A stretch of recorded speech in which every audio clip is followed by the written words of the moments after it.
কবিগুরুর জন্মদিনে রবিময় শিলচর।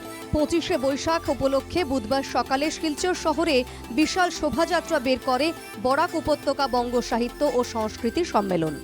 এই শোভাযাত্রায় অংশ নেয় বিভিন্ন দল সংগঠন ও স্কুল কলেজের ছাত্রছাত্রীরা। তারাপুরে বিশ্বকবির প্রতিমূর্তিতে মাল্যদান করে শ্রদ্ধার্ঘ্য নিবেদন করেন সবাই।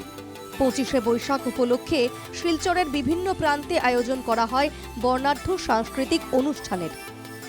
শিলচর পুরসভা lions club of Silchar central ও আর্য সংস্কৃতি বোধনী সমিতির উদ্যোগে মুক্ত মঞ্চে পরিবেশিত হয় সমবেত রবীন্দ্রসঙ্গীত।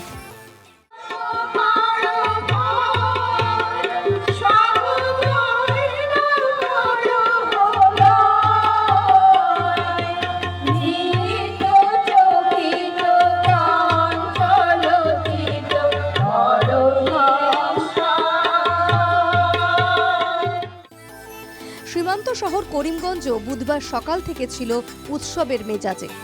শহরের শম্ভুসাগর পার্কে রবীন্দ্রনাথ ঠাকুরের আবক্ষ মূর্তিতে মাল্যদানের মধ্য দিয়ে শুরু হয় কবি প্রণাম অনুষ্ঠান। শহরের প্রতিটি সাংস্কৃতিক সংগঠনের সদস্যরা সেখানে উপস্থিত হয়ে শ্রদ্ধার্ঘ্য অর্পণ করেন। ছিল বর্ণাঢ্য সাংস্কৃতিক অনুষ্ঠানও।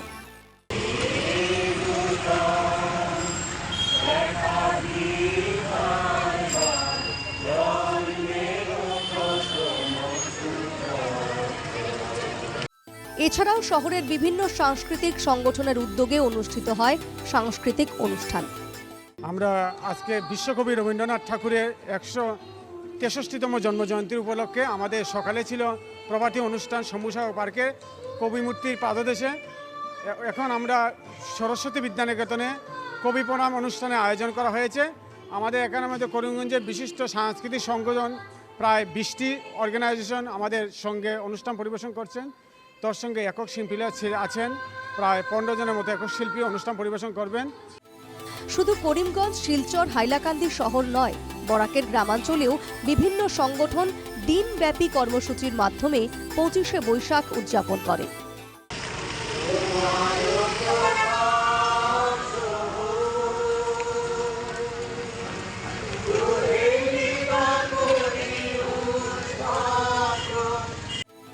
শিলচর থেকে পাপলু দাস ও করিমগঞ্জ থেকে মিষ্টু দত্তের রিপোর্ট, NKTV বাংলা।